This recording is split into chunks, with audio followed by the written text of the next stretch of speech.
सौरभ जी, जय सिया राम। जय श्री राम। सर, जैसे कि हमारे पिछले कार्यक्रम में चर्चा चल रही थी प्रभु श्री राम के वनवास को लेकर, मैं चाहता हूँ इस यात्रा को एक बार फिर से आप आगे बढ़ाएं हमारे दर्शकों के लिए। पिछली बार हम ये चर्चा कर रहे थे कि सुमित्रा माता का कैसा व्यक्तित्व रहा है और किस तरह से उन्होंने शिक्षा दी है लक्ष्मण जी को।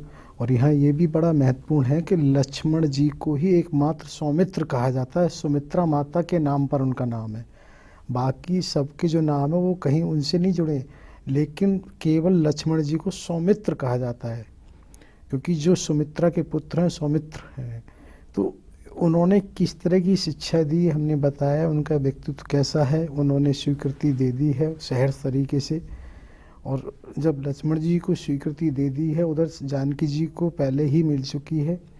तो अब इसके बाद सबसे पहले क्या होता है कि भगवान राम अपने महल में, क्योंकि अभी तक अभिषेक की तैयारी हो रही, तो उनको उपहार जनार्दन जनप्रतिनिधि वगैरह से मिल रहे थे।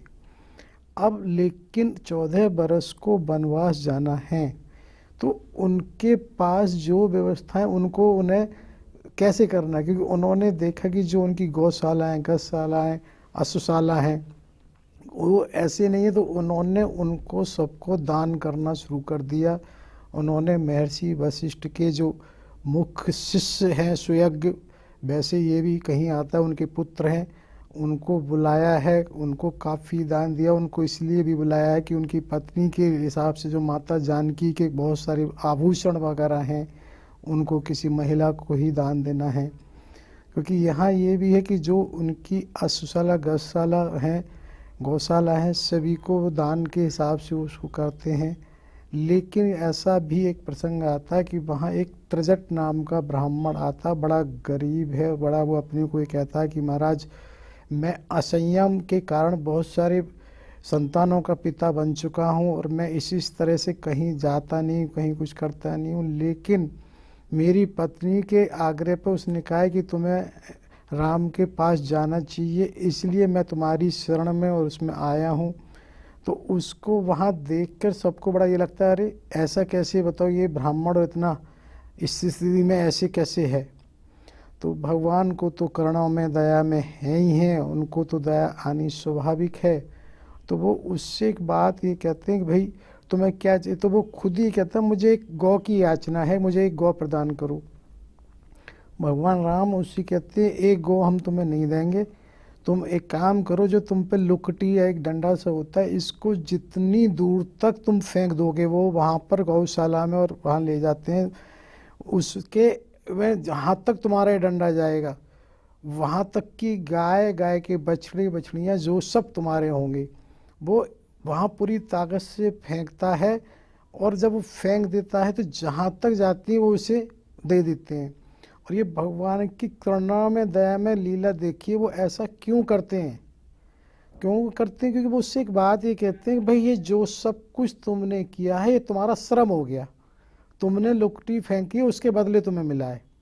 क्योंकि वो उसे देना चाहते हैं, अगर उसे दें और उसने ना नुकुर करी, मान लो नहीं हो कि महाराज मुझे नहीं चाहिए, मुझे तो इतना, तो उसको उनको देना है। तो उस देने की भावना की वजह से उन्होंने उससे लुकटी फेंकवाई और उससे कहा यहाँ तक तुमने बहेगा ये तुम्हारा श्रम का रहा। इसके बाद भी उनको वो अलग से देते हैं, क्योंकि उन्होंने कहा ये मैं अपनी सहर्ष इच्छा से दे रहा हूँ। तो ये प्रभु की लीला है कि उन्हें किसको क्या कैसे देना होता है वो देते हैं, और उसका बहाना और वानक उसी तरह से वो बनाते हैं। तो यहाँ ये चीज़ है कि उन्होंने ऐसा किया है, अन्य चीज़ें भी दान पुण्य कर दी, लेकिन वो स्वयं को ये कहते हैं भाई किसी एक ऐसे ब्राह्मण की व्यवस्था करो जो उनके अपने एक तरह से ना इष्ट है, या उनका अपना जो महल में मंदिर है कि इष्टार्चन वो आराधना बराबर होती रहे। तो ऐसी एक व्यवस्था की वो कहते हैं, और ये भी कहते हैं साथ साथ यही व्यवस्था लक्ष्मण के महल में भी हो, क्योंकि उनका ये है कि जो अपने इष्टार्चन है उसका भी उन्हें बराबर ख्याल है, उस व्यवस्था को वो कराते हैं। उसके बाद वो महल से जाते हैं केकई जहाँ पर हैं, केकई वाले महल में दशरथ जी जहाँ हैं, क्योंकि जब तक तो पूरे जन जन तक ये सब पता लग ही चुका है इतने समय में, और ये पहले भी कहा गया है कि भाई जन जन में जागृति जल्दी होती है, महलों तक इस तरह की सूचनाएं में समय लग सकता है। तो अब वो वहाँ पर जाते हैं कैकेयी माता के महल में, तो यहाँ फिर ऐसा प्रसंग भी आता है, ये मानस जी में कहीं नहीं है लेकिन आता है कि जो माता कैकेयी जब वहाँ हैं तो वहाँ पर महाराज मूर्छित हैं, और मूर्छित हैं तो वहाँ पर कैकेयी के जब अंतपुर में जाते हैं, अंतपुर में जाने के बाद वहाँ सूचना भेजते हैं, तो उस समय जब वो देखते हैं कि अंतपुर पे उस कक्ष में महाराज बेहोश हैं और महारानी बिल्कुल बिलख रही हैं, और वो उस समय ऐसा भी कहती हैं राम मुझसे अब नहीं होगा, अब नहीं सहा जाएगा। तो वो वहाँ उल्टा भगवान राम ही उनको ढाढ़स बढ़ाते, नहीं माता अब तो बस हो गया, अब नहीं है। ये इसलिए कहा कि ऐसा नहीं होता कि वो आदमी जिसे अपना मानता उसके सामने वो कहीं ना कहीं ऐसा हो ही जाता है, क्योंकि राम अभिन्न है उनके लिए, ऐसा होना वो बड़ी बात नहीं है, लेकिन एक दूसरे को वो उसी हिसाब से वहाँ करते हैं और समझाते हैं। तब वो इधर दशरथ की जब मूर्छा टूटती है, राम राम करके वो करते हैं, तो वहाँ पर ये देख के करते हैं अरे भाई जानकी भी और लक्ष्मण जी हैं, वो क्यों हैं, तो वो उन्हें देख के और असहज हो जाते हैं।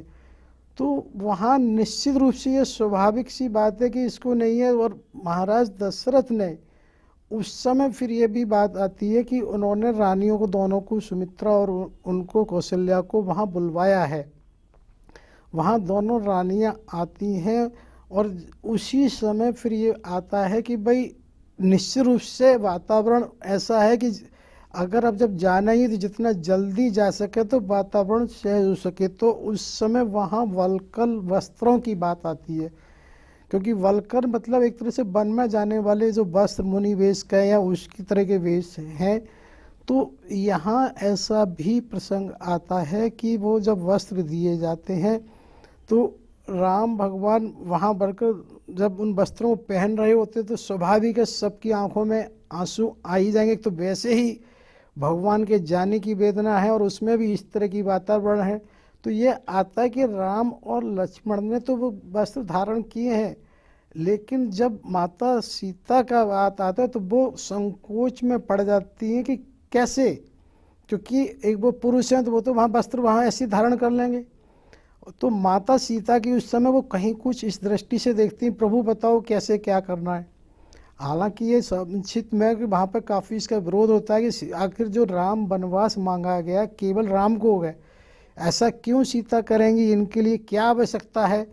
लेकिन यहाँ ये प्रश्न इसीलिए है, कहीं माता कैकेयी का भी आता है कि उन्होंने भी चाहा है, क्योंकि एक व्यवहारिक पक्ष यहाँ बहुत महत्वपूर्ण है कि अगर पत्नी किसी भी सादगी में नहीं होगी तो वातावरण अलग होगा और वो पूरे उससे साथ जाए। जब पत्नी इस रूप में जा रहा है तो पत्नी भी इस रूप में जाए, जिसके क्योंकि हमारे यहाँ तो तीर्थ स्थल में भी कहीं कोई जाते हैं तो उसी साधना और उससे जाते हैं, जिसका ये आशय है कि कहीं ना कहीं उनको भी इसी तरह के वस्त्रों में जाना चाहिए। तो उसकी वजह से उनको बलकर वस्त्र धारण करते हैं और उसी समय तीनों लोगों से निश्चित रूप से, क्योंकि वातावरण ऐसा हो जाता है, वो महाराज दशरथ से ये आज्ञा की बात कहते हैं। महाराज दशरथ आज्ञा देने में संकोच कहना चाहिए कि बेहोश टाइप हो जाते हैं, लेकिन वो इस बात को कहते हैं कि अच्छा ठीक है।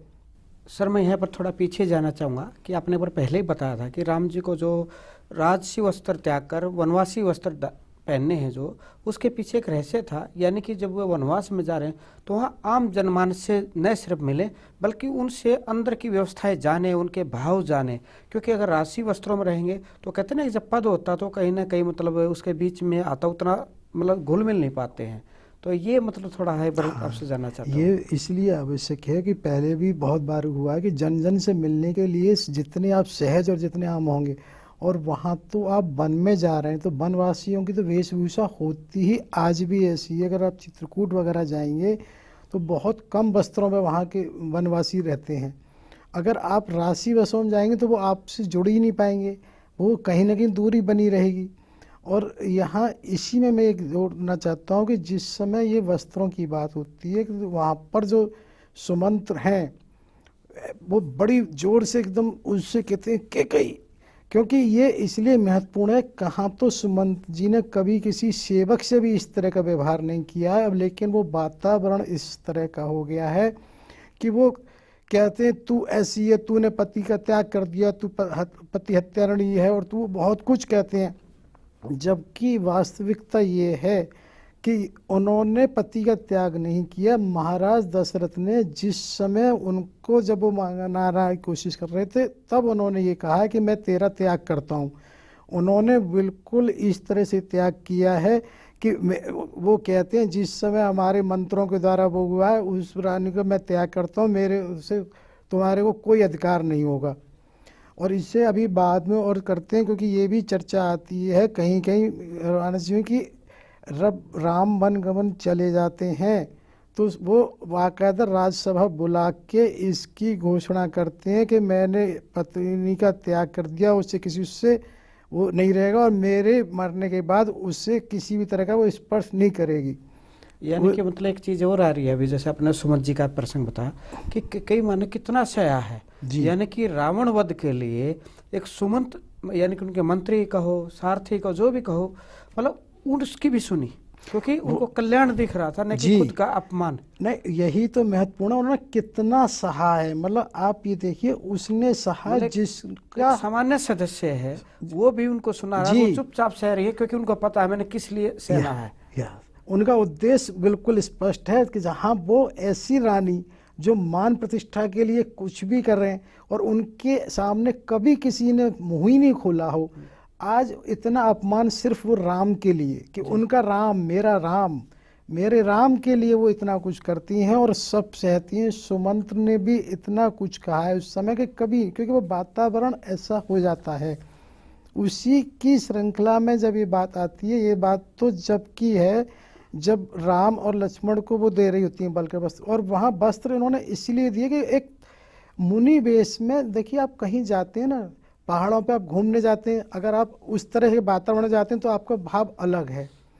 इसीलिए हमारे यहाँ तीर्थ स्थल में कई बारी ना, पहले हमने देखा था कि अगर जात से जाते तो पीले वस्त्र उस तरह से जाते, तो एक जन जन की भावना आपके प्रति और आपकी स्वयं के प्रति भी अलग रहती है। और जब हम टूरिस्ट प्लेस पे कहीं पहाड़ों पे जाते हैं तो अलग भावना है। तो इसीलिए उनका ये था कि नहीं, हर समय हमें भी रहे कि हम मुनि वस्त्र में, और वहाँ पे भगवान राम ये कहते हैं कि नहीं माता, मैं इसी तरह जाऊँगा, मुझे किसी तरह की यहाँ की किसी चीज़ से कोई ऐसा लगाव नहीं, मुझे आसक्ति नहीं, मुझे नहीं ले जाना है। कहा तो ये भी जाता है कि वो बस केवल धनुष ले गए हैं, जो उनको एक तरह से महाराज जनक जी से मिले थे। उधर कहीं कहीं आता है परशुराम जी से जो मिले हैं उसको ले जाते हैं, वो अवध की कोई संपदा नहीं ले जाते हैं। लेकिन यहाँ ये भी है कि जिस समय जब जानकी जी के लिए बलकल वस्त्र की बात आती है तो महर्षि वशिष्ठ भी बड़े क्रोधित हो जाते हैं। वो एकदम कहते हैं भाई जो वनवास दिया है वो राम को दिया है। तब वो उस समय महर्षि वशिष्ठ जो कैकेयी से कहते हैं, जी सर, महर्षि वशिष्ठ जैसे आते हैं तो वो तुरंत कैकेयी से पूछते हैं, तूने क्या सीता को भी वनवास दिया है? तो वहाँ ये देखा जाता है कि जो महारानी कैकेयी हैं एकदम वो अचंभित रह जाती हैं, क्योंकि महर्षि हैं, कुलगुरु हैं, कभी इनके सामने तो कभी ऐसा हुआ ही नहीं कि कभी बोला गया हो। लेकिन उनके हाव भाव देख के उन्हें लगता है कहीं ऐसा ना हो श्राप दे दें, क्योंकि ये ब्राह्मण और उसके ज्ञानियों के साथ अक्सर होता है। तो बड़े वो बेनम्र से कहते हैं नहीं, वधू को वनगमन नहीं दिया है। जब वो इस बात को कहती हैं तो महर्षि वशिष्ठ कहते हैं तू दुष्टा है, तूने ये किया है, तू वो, और बहुत कुछ उनसे कहते हैं।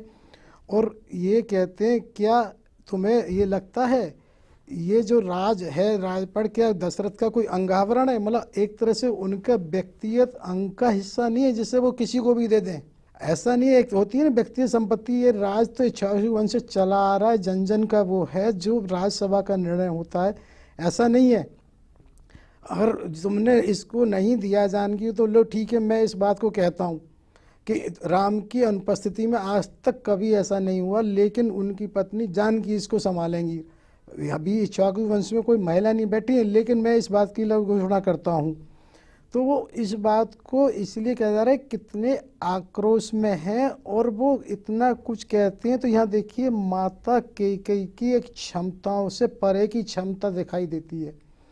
कहाँ उन्होंने सुमंत्र को भी सुना, महाराज दशरथ ने कितना कुछ कहा, दशरथ या सुमंत जिनको सूत पुत्र कहा जाता है, सूत पुत्र इसलिए भी कहा जाता है कि हमारे यहाँ पहले ये प्रथा प्राय होती थी कि जो जिस काम को, जैसे वो सारथी जो रथ को हाँकते हैं उन्हें सूत पुत्र कहते हैं। क्योंकि हमारे ये देखा गया था ना, ये नहीं है जाति प्रथा कार्य से हुआ करती। जो स्वर्ण का काम करते हैं स्वर्णकार हो गए, जो बर्तनों का वो ठटेरा हो गए, जो कुम्हार हो गए बर्तन, तो इसी तरह से जो भी सारथी रथ का हाँकने का काम है वो सूत पुत्र हैं। तो सुमंत ने भी इतना कहा, उन्होंने सुना, आखिर केवल और केवल राम के लिए। इधर महर्षि वशिष्ठ इतने आवेश में उनसे सब कुछ कह रहे हैं, तू दुष्टा है, तूने किया, उसके भी सुना। तो इधर ये महर्षि वशिष्ठ जब वो बात कहते हैं, फिर इसका वो कहते हैं तुझे पता है कि क्या क्या हो रहा है, केवल महल तक तुम सीमित, तो बाहर पे क्या जन आक्रोश है।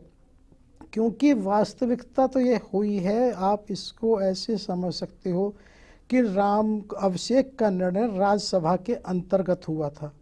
जब राज्यसभा के अंतर्गत निर्णय हुआ है तो ये माना जाता है किसी एक व्यक्ति को अकेले और इस तरह से बिना किसी राज्यसभा के अनुमोदन के उसको बदलने का अधिकार नहीं है। मतलब यहाँ मैं एक चीज़ और जानना चाह रहा हूँ सर, या कहना चाह रहा हूँ कि कैकेयी माँ को, कि उनका सामर्थ्य देखिए, उन्होंने बड़ी योद्धा भी रही, कोई साधारण महिला नहीं, और फिर भी उन्होंने एक शब्द भी कहीं नहीं आया किसी को भी उल्टा दिया हो। और आज की अगर भाषा में कहे, मान लो यहाँ हम एक तरह से कहते हैं, उसको भी दिखा विधान नहीं मानते कैकेयी माँ उसमें सहयोग करे, निस्वार्थ पे ही कर ले। जैसे कुछ लोग उठा देते हैं, जो अज्ञानी लोग होते हैं, हम चलो उसी को आगे रखते हैं, लेकिन निस्वार्थ होने के बाद भी कमजोर से कमजोर व्यक्ति को भी उसने ये नहीं कहा कि ये तो मेरी मर्जी, मैं जो चाहूँ करूँगी, मेरी चलती है। जबकि आज के समय कोई भी ऐसी कह सकती है। मतलब इतना बड़ा सामर्थ्य है, धैर्य है, ये साधारण महिला में तो नहीं हो सकता। नहीं, वो हमें मतलब इसी से समझ लेना चाहिए ना। जी जी जी। इतनी ताकतवर योद्धा, रणनीतिकार, जैसे आपने बताया कि वो अपने पिता के यहाँ भी करते, अयोध्या में भी करते रही, और बड़े बड़े युद्ध लड़े हैं उसने, बड़े संभासुर युद्ध सारा। हाँ। जो जिसकी वजह से वरदान हुए वही उसी के उसमें हुआ। अंतिम क्षणों में यदि वो नहीं होती, युद्ध का तख्ता पलट हो जाता। वही वो अयोध्या के साधारण साधारण व्यक्ति भी सुन रही है, एक बिल्कुल जैसे कमजोर व्यक्ति हो। यही तो उनका व्यक्तित्व जानने की बात है कि वो किस तरह से अजय योद्धा हैं। क्योंकि यहाँ पे एक बात ये देखिए, ये जो एक वैचारिक युद्ध हो रहा है, इसमें ये हुआ है कि यहाँ पर दोनों जीते दोनों हारे हैं। महाराज दशरथ इस तरह से जीत गए कि उन्होंने राम को नहीं छोड़ा, लेकिन प्राण छोड़ दिए। और महारानी कैकेयी इस तरह से जीती हैं कि वो सब कुछ हार गई। उनको आज तक इतना अपयश मिला हुआ कि कोई उन्हें कहीं सही नहीं मानता। सब कुछ हार गई लेकिन राम को बना गई। तो उन्होंने राम को श्री राम बना दिया, लेकिन सब कुछ हार गया। बल्कि मुझे कभी कभी आता है कि सभी संत महात्माओं से निवेदन करता हूँ, जब भी राम कथा करें तो इस पर जरूर करें कि उनकी अपनी राय में कि महारानी कैकेयी निर्दोष कितनी है, कितनी दोषी हैं, इस पर जरूर इस चर्चा करें। क्योंकि उनका अपयश आज भी बना हुआ। सारे काम देवताओं के हो गए, सब कुछ हो गया, लेकिन उनके अपयश पर कभी किसी ने ऐसा प्रकाश नहीं डाला कि नहीं भाई वो निर्दोष थी। तो ये बताने का आश्चर्य था कि जो हमारा महर्षि वशिष्ठ जी का चल रहा था कि उन्होंने बताया कि महल के बाहर क्या हो रहा है। क्योंकि जो वहाँ उनके सेनापति वगैरह थे वो सब ने आक्रोश इतना हो गया था कि ऐसा माना जाता है कि और भी सदस्य जन जन की आक्रोश की वो एक तरह से तख्ता पलट टाइप। क्योंकि एक चीज़ समझो आप, यहाँ जन आक्रोश को समझाने के लिए थोड़ा सा मैं एक बात कहना चाहूँगा। बात पुरानी है, 31 अक्टूबर 1984 की, जब इंदिरा गांधी जी का वो हुआ था, तो इतना पूरे भारतवर्ष में जन आक्रोश था। लगभग कहीं ऐसा नहीं होगा कि जहाँ दंगे फसाद नहीं हुए हों। लेकिन उस और इसमें एक बहुत अंतर है। वहाँ जन आक्रोश को ये पता था कि इसके बाद अब कुछ हो ही नहीं सकता, जो हो चुका है वहाँ हो चुका है। दूसरी बात, वहाँ तो केवल 5 वर्ष में चुनाव होते हैं भारत, लेकिन यहाँ तो इतने वर्षों के बाद उनके अभिषेक की घोषणा हुई है। उस अभिषेक की घोषणा बाकायदा राज्यसभा के अंदर हुई है, सर्वसम्मति से हुई है। उसको कोई अकेला कैसे पलट सकता है? क्योंकि यहाँ ये बात आ रही थी कि सब लोग राजा दशरथ जी के खिलाफ हो गए। तो महर्षि वशिष्ठ इस बात को विशेष रूप से माता कैकेयी को अवगत कराते हैं, तुझे पता है कि हो क्या रहा है बाहर। और उनका ये स्वभाव इसलिए क्योंकि यह एक चीज़ बहुत महत्वपूर्ण है। कोई भी व्यक्ति कहीं भी कभी भी 100% नहीं जान सकता कि जो कुछ कितनी भी योजना बना लो, वहीं से वहीं, बड़ी से बड़ी, छोटी से छोटी, वो पूरी तरह से 100% ऐसे ही नहीं होती। कुछ और है जो इसके अलावा उसको कहीं ना कहीं अपने हिसाब से चलाता है। तो हुआ क्या है, राम वनगमन की योजना सबने बनाई है, कुछ भी हुआ है, लेकिन जो हो रहा है उसको कहीं किसी ने वो नहीं लिया। तो उसको नियंत्रण करने के लिए तुरंत ये आवश्यक हो गया कि वातावरण को इस तरह से किया जाए कि सारा दोष कहीं तो मढ़ा जाए। क्योंकि ये माला हमने पहले भी चर्चा की थी कि एक बार पहले भी लक्ष्मण जी और महर्षि वशिष्ठ और राम जी उनके गुप्त द्वार से गए हैं, पता है। लेकिन अब वर्तमान वातावरण में इसको हमने जैसे पहले कभी चुनाव प्रक्रिया से देखते हैं कि सबको सब पता होता है, लेकिन उस वर्तमान स्थिति में सबकी प्रक्रिया उसी के अनुसार हो जाती है। तो महर्षि वशिष्ठ इस बात को बता रहे होते हैं, जन जन के बाहर कितना आक्रोश है। इधर भगवान राम भी उसको सुन रहे होते हैं, तुरंत वो सोचते हैं भाई उस सबको भी नियंत्रण कैसे करना है, क्योंकि वो जानते हैं वनगमन को तो जाना है, अब इसमें तो कुछ होना नहीं है। और ये भी उन्हें मालूम है अब लक्ष्मण और सीता भी साथ में जा रहे हैं, और ये भी मालूम है भरत शत्रुघ्न है नहीं। अब महाराज की स्थिति क्या है, तो इन स्थितियों में एकदम ऐसे आंख बंद करके तो नहीं जाया जाएगा। तो वो इसको भी देखते हैं, उसी समय सोच लेते हैं कि उसको कैसे करना है। यहाँ फिलहाल हम ये बता रहे थे कि महर्षि वशिष्ठ ने उनको माता कैकेयी को बहुत कुछ कहा कि तू तू करके, और उन्होंने अवगत कराया महल के बाहर की स्थितियों से। जी। महर्षि वशिष्ठ जिस समय ये सब बता रहे होते हैं, तो क्योंकि ये जो भी कुछ हुआ है अनपेक्षित हुआ है, तो महारानी कैकेयी भी एक बार बिल्कुल शोक में उसमें हो जाती हैं कि अरे अब क्या होगा, मैं तो कहीं की भी नहीं रही, महाराज ने मेरा त्याग कर दिया, मैं मायके में भी नहीं रह सकती, कैसे क्या करूँगी, बड़ा उस पर एकदम निहाल हो जाती हैं। और इधर महर्षि वशिष्ठ जब ये बता रहे होते हैं कि ऐसे ऐसे बाहर, इसको एक तरह से ना हम ये समझ सकते हैं वर्तमान में तख्ता पलट जिसे कहते हैं कहीं राष्ट्रों में होता है एक, क्योंकि सारी सेना में वो स्वाभाविक राम के प्रति सबका स्नेह और वो रहता है। इधर जब महाराज दशरथ भी क्योंकि सुन रहे होते हैं, तो वो भी क्या कहते हैं कि मैं सुमंत को बुलाओ और उस सुमंत से कहता हूँ कि जो प्रधान सेनापति है उससे कहो कि मेरे प्रति जो दायित्व है मैं उनसे उन्हें मुक्त करता हूँ। यानी कि एक तरह से वो भी उन्हें अपनी तरफ से स्वतंत्रता देना चाहते हैं, ये ना सोचें संकोच है। लेकिन अब स्थितियों में महारानी कैकेयी को ऐसा कहा जाता है कि कहीं मूर्छित सी हो गई एकदम, क्योंकि अब कुछ भी समझ से परे हो गया कि क्या होगा। तब वहाँ पर श्री राम भगवान का जिक्र आता है कि उन्होंने उनको संभाला है कि नहीं, मैं सब देखता हूँ कि ऐसा नहीं है, सबकी निष्ठा मेरे प्रेम के प्रति है और ऐसा नहीं होगा कि कुछ होगा। हालांकि वहाँ जब महाराज दशरथ कहते हैं तो ये जरूर कहते हैं सुमन से कि उनको ये अवगत करा दो कि भारत का इसमें कोई दोष नहीं है, भारत निर्दोष है, इसका ज़रूर विचार रखें, क्योंकि ये तो सबको पता है जो कुछ हुआ है वो अचानक घटित हुआ है। तो इधर ये जब बात आती है तो राम भगवान इस बात को सोचते हैं, लेकिन यहाँ ये बात भी आती है कि सबको लगा कि महर्षि वशिष्ठ ने श्राप ही क्यों नहीं दे दिया, क्योंकि ये एक समय से परे ये देखा जाता है जब क्रोध में बस में होता है तो श्राप भी स्वतः निकल जाता है। लेकिन यहाँ ये माना जाता है कि भाई एक तरह से वर्तमान वातावरण में, क्योंकि वो प्रत्यक्षता पत्नी है उसका, महाराज ने तो त्याग कर दिया, तो उसको भी लोग कहते हैं भाई और पहले से जो श्रापित है उसे और क्या श्राप दिया जाए, या एक तरह से मूड माना जाए। लेकिन बहुत महत्वपूर्ण ये है कि सबने अपना अपना वो छोड़ दिया है ना नियंत्रण, और इधर महारानी का कहीं भी ऐसा नहीं रहा है। वशिष्ठ का भी क्रोध आ गया, महाराज दशरथ का भी रहा, सुमंत का भी रहा, लेकिन महारानी ने कहीं ऐसा नहीं रखा है कि अपना नियंत्रण कहीं खोया हो। उनकी शैली कहीं नहीं है इस तरह की।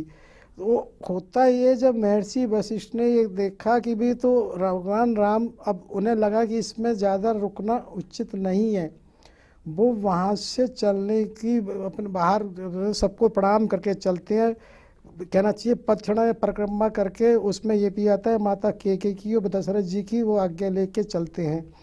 तो इसमें तो उनके पीछे पीछे माता जानकी भी जा रही होती हैं, तब महर्षि वशिष्ठ इस बात को कहते हैं कि भाई अगर पत्नी है तो भाई पतिव्रता के धर्म से ऊपर तो मैं कभी नहीं हो सकता। अगर पतिव्रता धर्म की वजह से वो जा रही हैं तो मैं कुछ नहीं कर सकता हूँ। और उन्होंने ये देखा जानकी जा रही तो बोले बस ठीक है, ये भी अच्छा है कि चाहे अंगरक्षक या सेवक के तौर पे लक्ष्मण साथ हैं वो पर्याप्त है और वो ही उनके साथ में रहेंगे। जैसे जैसे मैं श्री राम कथा के प्रसंग सुनता जा रहा हूँ वैसे वैसे मुझे एहसास होता जा रहा है कि श्री राम वनवास की कहानी जितनी हमें सरल लग रही है वैसे उतनी है नहीं, ये तो बड़ी मतलब जटिल और रहस्यमयी है।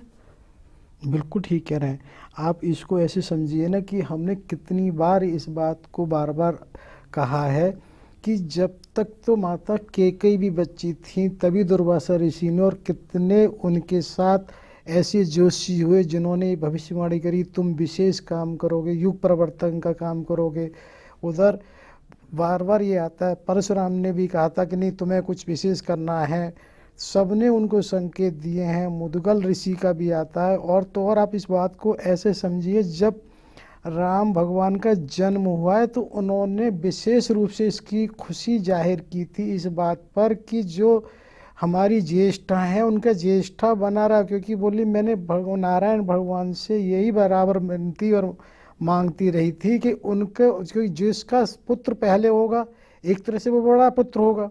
तो उन्होंने विशेष खुशी जाहिर की है, तो उनके मन में कभी ऐसा था ही नहीं। और हमने विवाह के समय भी एक कहा था कि चारों पुत्रों का विवाह एक साथ हुआ है।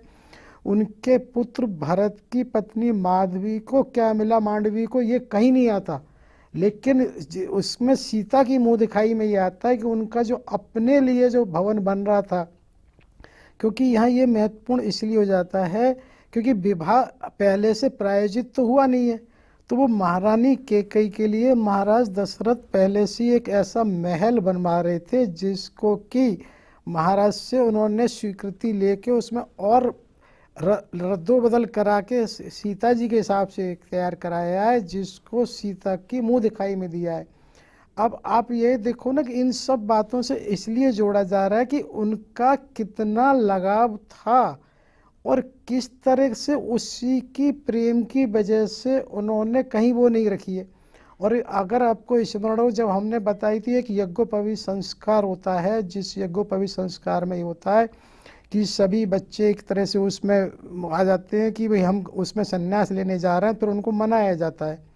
तो उस समय ये आता है कि भगवान राम को मनाने में वो किसी तरह नहीं माने थे, तो माता कैकेयी से ही माने थे। तभी उस बरवर ईसाई बोलते हैं उन्होंने इस तरह से उनसे वचन ले लिया था कि माता कभी, और बड़े उसमें थी ऐसा क्या मांगेगा राम, लेकिन उन्होंने कहा चलो जो भी कुछ है, क्योंकि एक से ना प्रेम में कभी कोई चीज़ मापतोल नहीं होती। प्रेम केवल और केवल और केवल देने का नाम होता है, उसमें ये सोचने का तो अवसर होता ही नहीं है कि मेरा क्या होगा, मुझ पर क्या नुकसान होगा। वहाँ तो व्यापार होता है जहाँ हम फायदे और नुकसान होते हैं, और जहाँ केवल देना है वहाँ कुछ नहीं। तो इसलिए माता कैकेयी ने ये देखिए कि किसी भी चीज़ का कोई बंधन रखा ही नहीं है, ना यश का, न मान का, न किसी उसका, सीमा से परे उन्होंने सहा है। अभी तक हमने जो चर्चा करी कि देखिए महाराज दशरथ से कभी उन्हें कुछ सुनने को ना मिला होगा, उन्होंने भी हमें इसका, और अब महाराजा दशरथ ने क्या क्या नहीं कहा उनसे, सुमंत जी ने नहीं कहा, महर्षि वशिष्ठ जी ने नहीं कहा, लेकिन उन्होंने सहज ऐसे सहा क्योंकि केवल और केवल राम के प्रेम के लिए। ये प्रेम की वो पराकाष्ठा है जिसका समझना बहुत मुश्किल होता है, और इसीलिए कहा जाता है प्रेम केवल और केवल भगवान से हो सकता है, या भगवान ही सबसे प्रेम करते हैं, क्योंकि प्रेम में केवल देना होता है, भगवान हमको केवल देने की स्थिति में ही होते हैं। सौरभ जी, प्रभु श्री राम अयोध्या से वनवास के लिए जाए उससे पहले एक और अहम पात्र है उर्मिला जी, उनके बारे में आपसे अगले भाग में जानूंगा। आप यहाँ आए, आपने इतनी महत्वपूर्ण जानकारी दी, उसके लिए आपको जय सिया राम। फिर मिलते हैं अगले भाग। जय सिया राम। सभी दर्शकों श्रोताओं को सादर नमन वंदन प्रणाम करता हूँ, सभी समय दानियों को भी सादर नमन वंदन प्रणाम करता हूँ। जय सिया राम। आप हमारे संत वाणी चैनल को सब्सक्राइब करें, वीडियो को लाइक करें, शेयर करें, और हाँ, बेल आइकन पर क्लिक करना बिल्कुल ना भूलें, ताकि हमारी किसी भी वीडियो की सूचना सबसे पहले आपको मिले।